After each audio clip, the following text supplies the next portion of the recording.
Permanent Active Militia was the proper name of Canada's full-time professional land forces from the 19th century to 1940, when it became the Canadian Army. The PAM, also known as the Permanent Force, was in effect Canada's standing army, consisting of one regular infantry regiment and two cavalry regiments until 1914.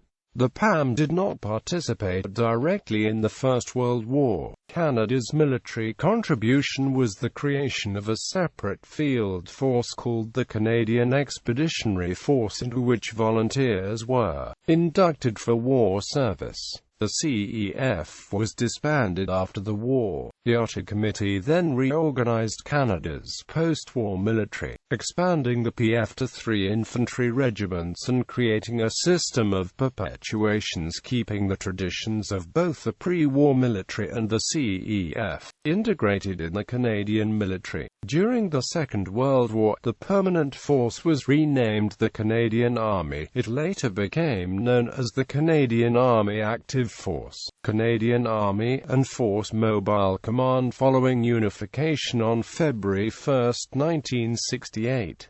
On July 8, 2013, by order of the Minister of National Defence, the name reverted to the Canadian Army. The counterpart to the PAM was the Non-Permanent Active Militia, which existed during the same time frame, composed of part-time volunteer soldiers, and replaced in 1940 by the Canadian Army. Equipment: Lee Enfield Mark III 1916 to 1943.